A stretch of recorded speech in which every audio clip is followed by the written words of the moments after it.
Hello दोस्तों, आज की इस वीडियो में इंटर परीक्षा 2021 के लिए बिजनेस स्टडी यानी व्यावसायिक अध्ययन के कौन कौन से ऐसे चैप्टर हैं जो सबसे ज़्यादा इंपॉर्टेंट है और कौन कौन से चैप्टर से सबसे ज़्यादा सब्जेक्टिव क्वेश्चन पूछे जाते हैं और कौन कौन से ऐसे सब्जेक्टिव क्वेश्चन हैं जो आपके इंटर की परीक्षा में हर साल पूछे जाते हैं, इन सभी सवालों का जवाब आपको आज की इस वीडियो में मिल जाएगा। सो आज की इस वीडियो को आप लोग कंप्लीट जरूर देखिए। और फ्रेंड्स, आज की इस वीडियो में हम लोग नॉन ऑब्जेक्टिव टाइप क्वेश्चन यानी शॉर्ट आंसर टाइप क्वेश्चन, जिसे हम लोग लघु उत्तरीय प्रश्न भी कहते हैं, उन सभी क्वेश्चन का सॉल्यूशन करेंगे यानी आंसर करेंगे। अगर आप इन सब्जेक्टिव क्वेश्चन की तैयारी अच्छी तरीके से कर लेते हैं तो आपको आपकी इंटर की परीक्षा में 85% मार्क्स जरूर मिल जाएगा। सो इस वीडियो को कंप्लीट जरूर देखिए।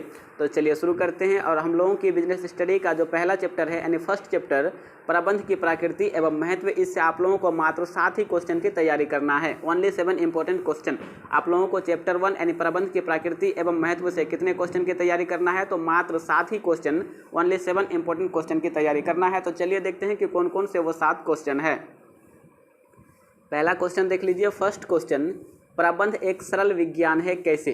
प्रबंध जो है वो एक सरल विज्ञान है कैसे। देखिए, एक क्वेश्चन 2018 में पूछा गया था और आज की इस वीडियो में हम लोग जितने भी सब्जेक्टिव क्वेश्चन का आंसर करेंगे सभी पूछे हुए यानी रिपीटेड क्वेश्चन है जो आपके इंटर की परीक्षा में 100% आएंगे। ठीक है, तो वीडियो को पूरा जरूर देखिएगा। फिर से क्वेश्चन देख लीजिए।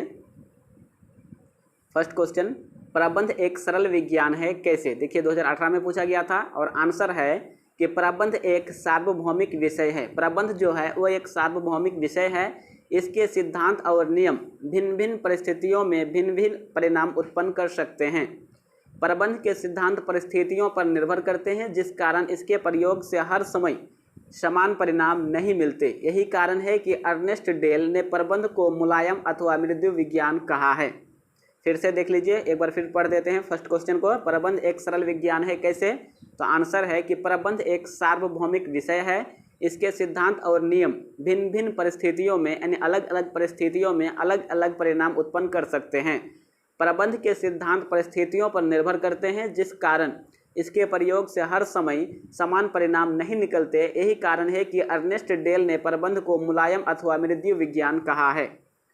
चलिए दूसरा क्वेश्चन देखते हैं। सेकंड क्वेश्चन, प्रबंध क्या है इसकी परिभाषा देख दीजिए। प्रबंध क्या है इसकी परिभाषा दीजिए। ये भी क्वेश्चन 2017 में पूछा गया था, जिसका आंसर देख लीजिए यानी उत्तर, प्रबंध संस्था के पूर्व निर्धारित लक्ष्यों और उद्देश्यों की प्राप्ति के मानवीय तथा गैर मानवीय साधनों के अधिकतम उपयोग की सामूहिक प्रयत्न की सामाजिक प्रक्रिया है। ठीक है, प्रबंध जो है वो संस्था के पूर्व निर्धारित लक्ष्यों और उद्देश्यों के प्राप्ति के मानवीय तथा गैर मानवीय साधनों के अधिकतम उपयोग की सामूहिक प्रयत्न की सामाजिक प्रक्रिया है।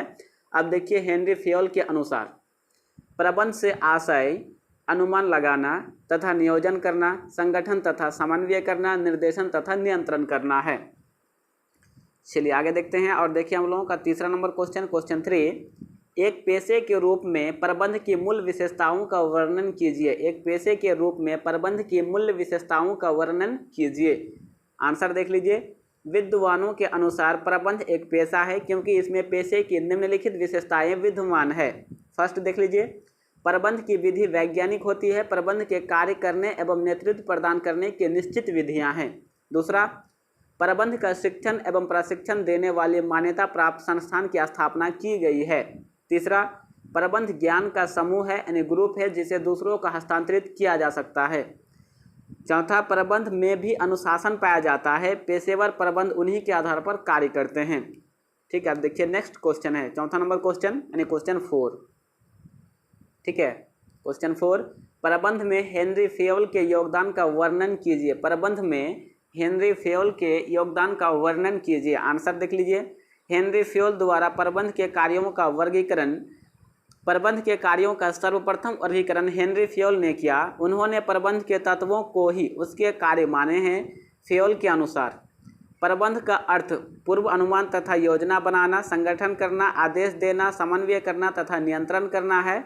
इस प्रकार इसके अनुसार प्रबंध के निम्नलिखित 5 कार्य स्पष्ट होते हैं। POCCC से जाना जाता है। पहला कार्य पूर्व अनुमान तथा योजना बनाना, दूसरा संगठन करना, तीसरा आदेश देना, चौथा समन्वय करना एवं लास्ट क्या है, 5वां नियंत्रण करना। तो चलिए नेक्स्ट क्वेश्चन देख लेते हैं। आप लोग इसको अच्छी तरीके से कॉपी में उतार लीजिए और इसकी तैयारी करने की कोशिश कीजिए। चलिए आगे देखते हैं। और नेक्स्ट हम लोगों का 5 नंबर क्वेश्चन है, क्या प्रबंध एक पेशा है। देखिए क्वेश्चन 2014 और मॉडिफाइड क्वेश्चन है जो कि आपके इंटर की परीक्षा में आने का सबसे ज़्यादा चांस है। तो क्या प्रबंध एक पेशा है, तो इसका आंसर देख लीजिए, प्रबंध को अभी पेशा कहना तर्कसंगत नहीं है। यद्यपि प्रबंध के लिए औपचारिक शिक्षा एवं प्रशिक्षण का महत्व बढ़ता जा रहा है, यह भी स्वीकार किया जा चुका है कि वही व्यक्ति संस्थाओं का प्रबंध करने में सफल हो सकता है जो प्रबंध शास्त्र का अच्छा ज्ञाता हो। प्रबंध के सामाजिक उत्तरदायित्व का महत्व भी दिनों दिन बढ़ता जा रहा है। प्रबंधकों के संघों की स्थापना भी अब होने लगी है, किंतु फिर भी प्रबंध को संभालने के इच्छुक व्यक्तियों की न्यूनतम योग्यता कानूनी रूप से निर्धारित नहीं की गई है और न ही इस कार्य में प्रवेश पाने के लिए लाइसेंस प्राप्त करने की कोई व्यवस्था है। प्रबंधकों की कोई आचार संहिता भी नहीं है। चलिए नेक्स्ट क्वेश्चन देखते हैं और नेक्स्ट देख लीजिए हम लोगों का 6 नंबर क्वेश्चन, क्वेश्चन 6, प्रबंध के स्तर से आपका क्या अभिप्राय है। यानी प्रबंध के स्तर से आप क्या समझते हैं या फिर प्रबंध के स्तर किसे कहा जाता है। तो आंसर देख लीजिए, प्रबंध के स्तर से तात्पर्य संगठन में विभिन्न पदों के बीच एक रेखा अंकित करने से है, अर्थात यह किसी संस्था के प्रबंध पदों में आदेश निर्देश की व्यवस्था है। यह एक प्रकार का खाका है जो यह स्पष्ट करता है कि किसी अधिकारी की क्या स्थिति है, कौन किसको आदेश देगा तथा कौन किससे आदेश प्राप्त करेगा। वर्तमान में प्रबंधकीय स्तरों की कोई निश्चित संख्या नहीं है। मूल रूप में प्रबंध के निम्नलिखित 3 स्तर हैं। फर्स्ट उच्च स्तरीय प्रबंध, दूसरा मध्य स्तरीय और तीसरा पर्यवेक्षकीय प्रबंध। ठीक है, ये तीनों क्या है, उच्च स्तरीय प्रबंध, मध्य स्तरीय प्रबंध और पर्यवेक्षकीय प्रबंध, यानी 3 प्रबंध की स्तर है। देख लीजिए यहाँ है। चलिए आप आगे देखते हैं और हम लोगों का जो 7 नंबर क्वेश्चन है, क्वेश्चन नंबर 7, प्रबंध का महत्व क्या है। ये क्वेश्चन 2016 में पूछा गया था। इसका आंसर, प्रबंध का महत्व, प्रबंध उत्पादन का एक घटक है जिसके द्वारा न्यूनतम लागत पर यानी कम लागत पर अधिकतम कार्यक्षमता के लक्ष्य को प्राप्त करने के सभी साधनों को संगठित करके उनका उपयोग किया जाता है।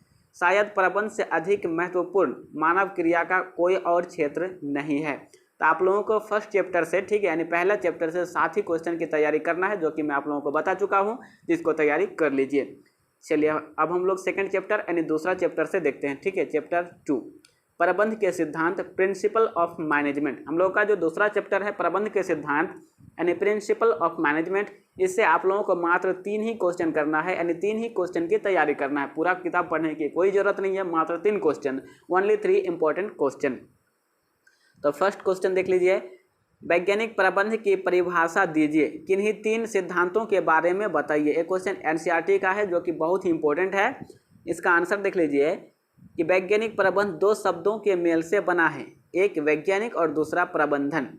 वैज्ञानिक शब्द का अर्थ है विज्ञान संबंधी और प्रबंध शब्द का अर्थ है अन्य व्यक्तियों से कार्य कराने की युक्ति। अतः वैज्ञानिक प्रबंध से आशय किसी कार्य को विशिष्ट ज्ञान सामग्री के आधार पर विभिन्न मानवीय प्रयासों द्वारा पूरा करना है। एफ.डब्ल्यू. टेलर के अनुसार प्रबंध वैज्ञानिक प्रबंध यह जानने की कला है कि आप लोगों से यथार्थ में क्या कराना चाहते हैं तथा यह देखना चाहते हैं कि वह उसको सुंदर तथा सस्ते ढंग से करे। इसके सिद्धांत निम्नलिखित है। फर्स्ट, विज्ञान ना कि अंगूठा राज, दूसरा संगति ना कि असंगति, सहयोग ना कि व्यक्तिवाद। चलिए नेक्स्ट क्वेश्चन देखते हैं और नेक्स्ट हम लोगों का 9 नंबर क्वेश्चन है, क्वेश्चन नंबर 9। ठीक है, समय अध्ययन तथा गति अध्ययन में अंतर स्पष्ट कीजिए। समय अध्ययन तथा गति अध्ययन में अंतर स्पष्ट कीजिए। इसका आंसर देख लीजिए कि समय अध्ययन तथा गति अध्ययन में अंतर। समय अध्ययन, इसका आशय उस अध्ययन से है जिसके अंतर्गत यह ज्ञात किया जाता है कि सामान्य परिस्थितियों में एक औसत श्रमिक को एक विशेष कार्य को पूरा करने में कितना समय लगाना चाहिए। इसका उद्देश्य किसी कार्य के करने का प्रमापित समय निश्चित करना है। समय अध्ययन करते समय स्टॉप वॉच का उपयोग किया जाता है। और देखिए गति अध्ययन, ठीक है, इसका आशय उस अध्ययन से है जिसके अंतर्गत एक श्रमिक का किस यंत्र पर कार्य करने के दौरान की जाने वाली हरकतों का अध्ययन करके अनावश्यक हरकतों को कैसे समाप्त किया जा सकता है। इसका उद्देश्य काम के दौरान की जाने वाली हरकतों को न्यूनतम यानी कम करना है। गति अध्ययन करते समय फोटोग्राफिक विधि का उपयोग किया जाता है। समय अध्ययन करते समय स्टॉप वॉच का और गति अध्ययन करते समय फोटोग्राफिक विधि का उपयोग किया जाता है। ये आप लोगों को ऑब्जेक्टिव क्वेश्चन में भी पूछा जाएगा। चलिए आगे क्वेश्चन देखते हैं। और नेक्स्ट हम लोगों का 10 नंबर क्वेश्चन, क्वेश्चन नंबर 10, वैज्ञानिक प्रबंध के 3 सिद्धांतों को बताइए। देखिए क्वेश्चन 2015 एवं 2016 में पूछा गया था, जो कि बहुत ही इंपॉर्टेंट क्वेश्चन है। तो आंसर देख लीजिए। वैज्ञानिक प्रबंध के सिद्धांत। वैज्ञानिक प्रबंध की योजना को सफल बनाने के लिए उसके जन्मदाता FW टेलर ने वैज्ञानिक प्रबंध के निम्नलिखित सिद्धांतों का प्रतिपादन किया है। फर्स्ट, विज्ञान ना कि अंगूठा राज। इस सिद्धांत के अनुसार वैज्ञानिक प्रबंध में प्रत्येक कार्य वैज्ञानिक एवं तर्कपूर्ण पद्धतियों के आधार पर किया जाता है और अंगूठा राज का बहिष्कार किया जाता है। अब दूसरा देख लीजिए। संगठित ना कि संगति ना कि असंगति। वैज्ञानिक प्रबंध का दूसरा महत्वपूर्ण सिद्धांत यह है कि इसके अंतर्गत संस्था के विभिन्न स्तरों पर पाई जाने वाली असंगतियों अर्थात मेल न खाने वाली या पति की स्थितियों को समाप्त करके उन्हें अनुकूल बनाया जाता है। इसके कार्य परिणामों का तुलनात्मक अध्ययन करना सरल हो जाता है। ठीक है। तीसरा, सहयोग ना कि व्यक्तिवाद। वैज्ञानिक प्रबंध का तीसरा सिद्धांत यह है कि इसके अंतर्गत व्यक्तिवाद के आधार पर सहयोग की भावना को प्रोत्साहन प्रदान किया जाता है। यह सहयोग न केवल कर्मचारियों में आपस में ही बल्कि कर्मचारियों और मालिक में भी हो। चलिए आगे देखते हैं।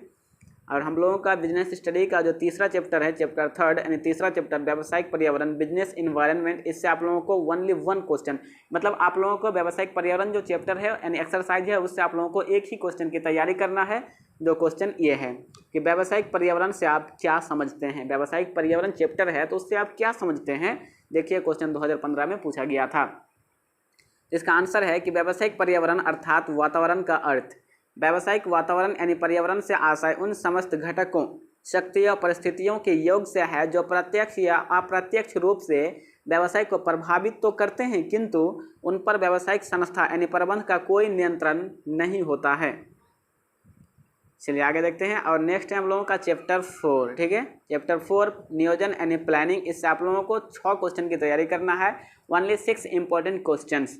क्वेश्चन देख लीजिए कि नियोजन का अर्थ एवं परिभाषा बताइए। नियोजन का अर्थ एवं परिभाषा बताइए, एक क्वेश्चन 2010 में पूछा गया था। तो आंसर देख लीजिए कि नियोजन का अर्थ एवं परिभाषाएं। नियोजन प्रबंध का प्रमुख एवं प्राथमिक कार्य है। नियोजन का अर्थ भविष्य के बारे में अनुमान लगाना है। नियोजन में इस बात का निर्णय करना कि क्या करना है, कहाँ करना है, कब करना है, कैसे करना है और किस व्यक्ति के द्वारा किया जाना है शामिल किया जाता है। चलिए अगला क्वेश्चन देखते हैं। और नेक्स्ट हम लोगों का 13 नंबर क्वेश्चन, क्वेश्चन नंबर 13, क्या केवल नियोजन सफलता सुनिश्चित करता है। क्या केवल नियोजन सफलता सुनिश्चित करता है। तो आंसर देख लीजिए नहीं, सफलता प्राप्त करने के लिए नियोजनकर्ता को प्रयास करना होता है। ठीक है। नेक्स्ट 14 यानी 14 नंबर क्वेश्चन कि नियोजन किस प्रकार नियंत्रण को संभव बनाता है। तो आंसर देख लीजिए कि नियोजन के अंतर्गत प्रत्येक प्रबंध अपने अधीनस्थों की प्रक्रिया पर सर्वोत्तम ढंग से नियंत्रण स्थापित करने का प्रयत्न करता है। नियोजन को प्रभावी बनाने के लिए नियोजित ढंग से अधीनस्थों के क्रियाकलापों का माप भी किया जाता है।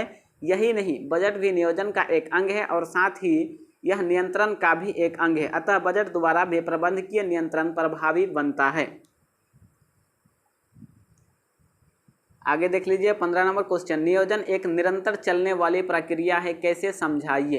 तो आंसर, नियोजन एक ऐसी प्रक्रिया है जो संस्था के साथ ही प्रारंभ होती है और संस्था के समाप्त होने पर ही समाप्त होती है। अर्थात जब तक कोई संस्था चल रही है नियोजन प्रक्रिया भी चलती रहती है। एक प्रबंधक जब अपना कार्य करता है और जैसे ही पहला कार्य पूरा होता है फिर दूसरा कार्य के लिए योजना बनाता है और यह क्रम चलता ही रहता है। नेक्स्ट 16 नंबर क्वेश्चन, नियोजन एक मानसिक प्रक्रिया है, संक्षेप में स्पष्ट कीजिए। नियोजन जो है वो एक मानसिक प्रक्रिया है, इसे संक्षेप में क्या करना है, स्पष्ट करना है। देखिए 2016 की क्वेश्चन है यानी 2016 में एक क्वेश्चन पूछा गया था। आंसर देख लीजिए, नियोजन प्राथमिक रूप में एक बौद्धिक एवं मानसिक प्रक्रिया है क्योंकि योजना बनाने वालों को संभावित कार्य विधियों एवं विकल्पों में से सर्वोत्तम का चयन करना होता है और यह कार्य दूरदर्शिता, विवेक एवं चिंतन पर निर्भर करता है जिसे हर कोई व्यक्ति नहीं कर सकता। ठीक है, चलिए आगे देखते हैं। और नेक्स्ट हम लोगों का 17 नंबर क्वेश्चन, क्वेश्चन नंबर 17, नियोजन की सीमाओं को लिखें। नियोजन की सीमाओं को लिखें, क्वेश्चन 2014 में पूछा गया था। इसका आंसर है नियोजन की सीमाएं निम्नलिखित हैं। फर्स्ट, परिवर्तनशील वातावरण में नियोजन प्रभावी नहीं रहता। दूसरा, नियोजन रचनात्मक को, ठीक है, नियोजन रचनात्मक को और नेक्स्ट है हम लोगों का चैप्टर 5 संगठन एनी ऑर्गेनाइजेशन। ठीक है, इससे आप लोगों को कितना क्वेश्चन करना है, तो इससे भी आप लोगों को 6 क्वेश्चन करना है, ओनली 6 इंपॉर्टेंट क्वेश्चन, जो कि छोटा छोटा क्वेश्चन है।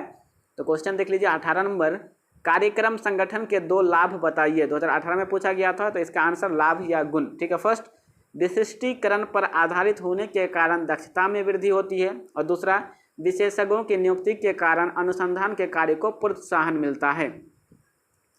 चलिए अब आगे देखते हैं और देख लीजिए नेक्स्ट हम लोगों का 19 नंबर क्वेश्चन कि अधिकार का क्या अर्थ है। 2018 में क्वेश्चन पूछा गया था, तो आंसर देख लीजिए, अधिकार से आशय किसी व्यक्ति को प्राप्त उस वैधानिक शक्ति से है जिसके आधार पर वह दूसरों अर्थात अधीनस्थों को कार्य के निष्पादन के संबंध में आदेश देता है तथा उनसे कार्य लेता है।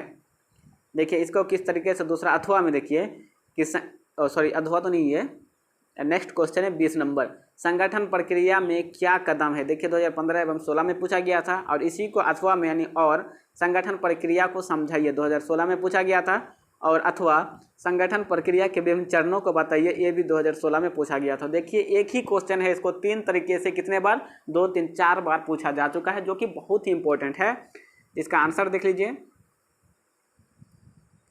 आंसर है संगठन प्रक्रिया के अंतर्गत उठाए जाने वाले प्रमुख कदम निम्नलिखित है। फर्स्ट, संस्था के उद्देश्यों एवं लक्ष्यों का निर्धारण करना, दूसरा विभिन्न क्रियाकलापों का निर्धारण, तीसरा क्रियाओं का श्रेणीबद्ध किया जाना, और चौथा कर्मचारियों के मध्य कार्य का आवंटन।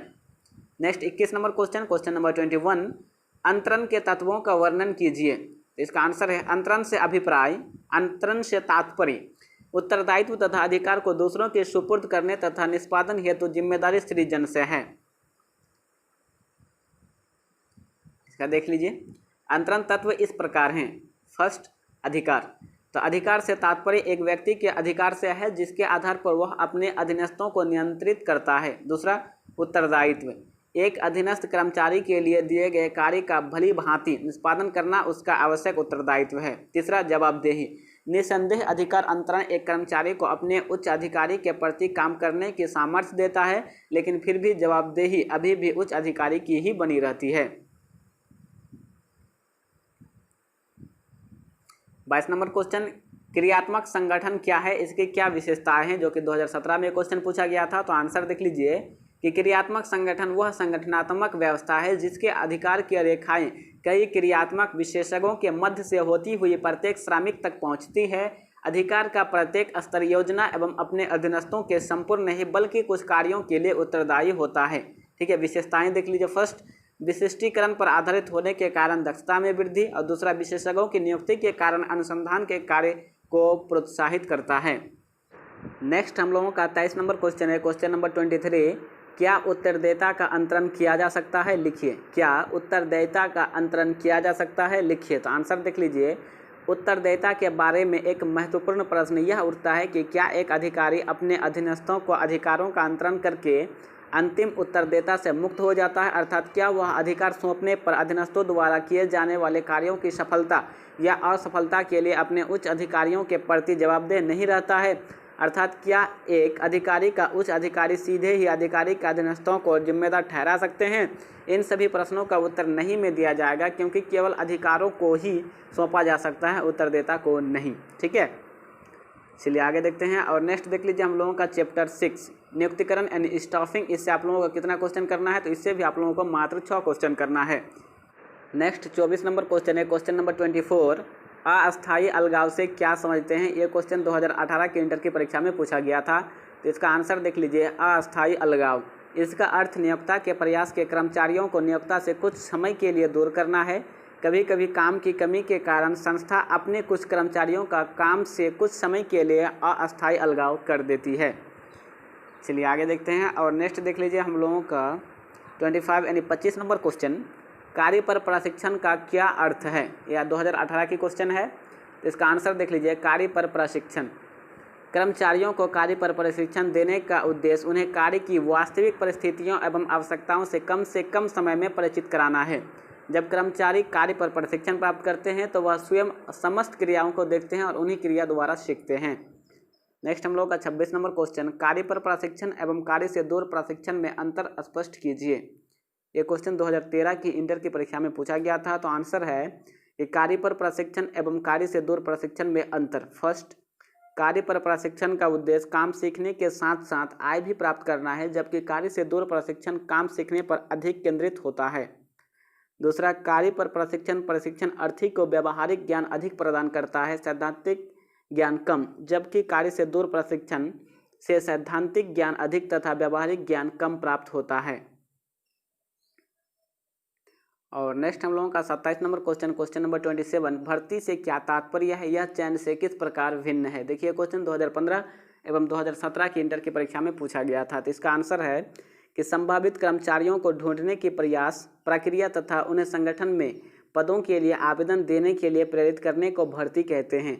चयन एक ऐसी प्रक्रिया है जो भर्ती के समय बनाए गए संभावित पद प्रत्याशियों के निकाय में से कर्मचारियों को चुनती है। चलिए आगे देखते हैं।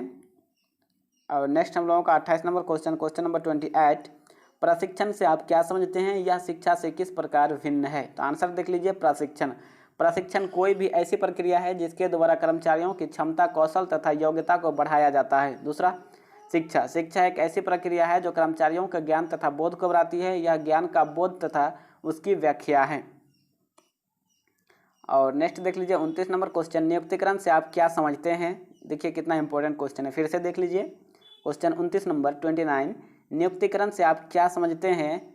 ठीक है, नियुक्तिकरण से आप क्या समझते हैं। ये क्वेश्चन 2015, 14 और 2016 में क्वेश्चन 3 बार पूछा जा चुका है, जो कि बहुत ही इंपॉर्टेंट है और आपके इंटर की परीक्षा में जरूर आएंगे। तो आंसर देख लीजिए, साधारण शब्दों में नियुक्ति से हमारा अर्थ किसी पद पर किसी उपयुक्त व्यक्ति को नियुक्त करने से होता है। नियुक्ति प्रबंध का एक महत्वपूर्ण कार्य है जो कर्मचारियों की भर्ती, चयन, प्रशिक्षण, मूल्यांकन, क्षतिपूर्ति, विकास तथा उन्हें संगठन में बनाए रखने से संबंध रखती है। तो फ्रेंड्स, आगे हम लोग चैप्टर 7 से नेक्स्ट वीडियो में यानी पार्ट 2 में इसका सॉल्यूशन करेंगे। और ये है हम लोगों का पार्ट 1, जो हम लोग अभी मतलब की तैयारी की, ये पार्ट 1 में था। और पार्ट 2 हम लोग पार्ट 2 में जो तैयारी करेंगे वो 7 नंबर चैप्टर से। तो वीडियो अच्छी लगी हो तो प्लीज़ वीडियो को एक लाइक करके चैनल को सब्सक्राइब करके बेल आइकन को जरूर प्रेस करें, जिससे हमारे हर नए वीडियो का नोटिफिकेशन आपको सबसे पहले मिल सके।